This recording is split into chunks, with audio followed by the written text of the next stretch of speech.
Nous sommes toujours sur les triangles. Aujourd'hui, nous passons donc à notre deuxième triangle particulier qui est donc les triangles isocèles. Donc, à la fin de ce cours, vous devrez être capable d'identifier le triangle isocèle à l'aide des conventions de dessin. Donc, pour reconnaître ou bien identifier les triangles isocèles, on va donc passer à la définition. On va définir un triangle isocèle. Un triangle isocèle est un triangle qui a deux côtés de même longueur. Voilà, nous avons ici le triangle OPQ.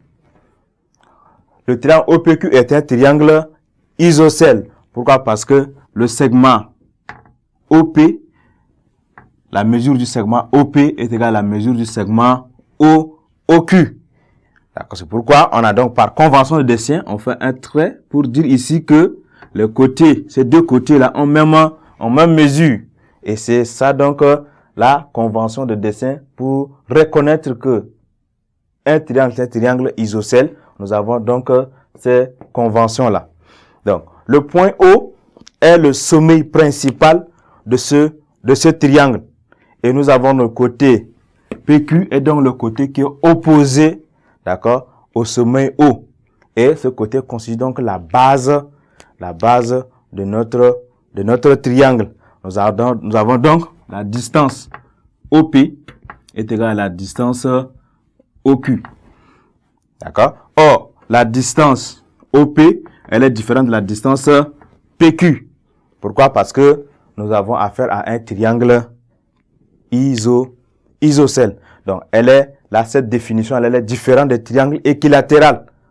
Vous avez les triangles équilatéraux, les trois côtés ont même mesure, alors que pour les triangles isocèles, les deux côtés ont même mesure. Et nous avons donc le sommet principal, qui est donc le point O, et la base du triangle, c'est donc le côté PQ, le côté qui est donc opposé au sommet principal. Donc, voilà comment on peut donc identifier un triangle isocèle par convention des dessins. Nous passons donc à la construction d'un triangle isocèle. Pour construire le triangle isocèle, je vous demande donc de prendre la règle, le compas et le crayon. On va ensemble construire donc un triangle isocèle, un triangle ABC. D'accord? Isocèle en A de sommet principal C. Donc, pour construire un triangle ABC, d'accord, un triangle isocèle ABC de sommet principal A, on va construire la base, dont le côté BC devient donc la base du triangle. On va donc tracer le segment AB.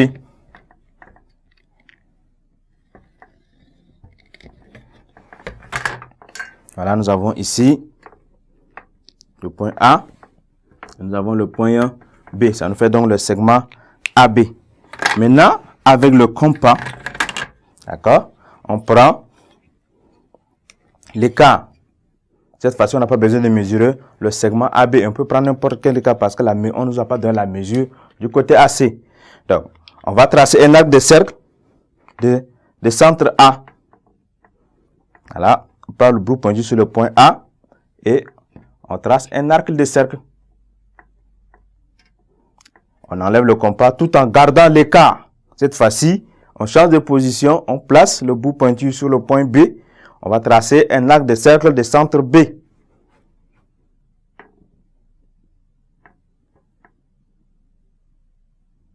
Voilà, on fait un arc de cercle de telle sorte que ces deux arcs de cercle-là se rencontrent en un point. Et le point de rencontre, c'est le point C. C'est le point C. Avec la règle, on va relier le point A avec le point C.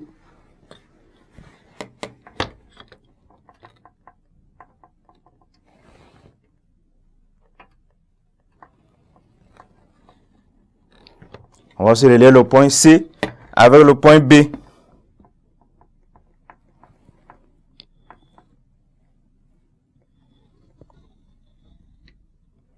Voilà. On obtient donc le triangle isocèle, le triangle ABC. Le triangle isocèle ABC. On enlève donc les arcs de cercle. Voilà, on a donc le triangle isocèle A, B et C. Donc, on va faire la notation, bien la convention de dessin pour dire que notre triangle là est un triangle isocèle. On va dire un triangle isocèle a donc deux côtés de même longueur.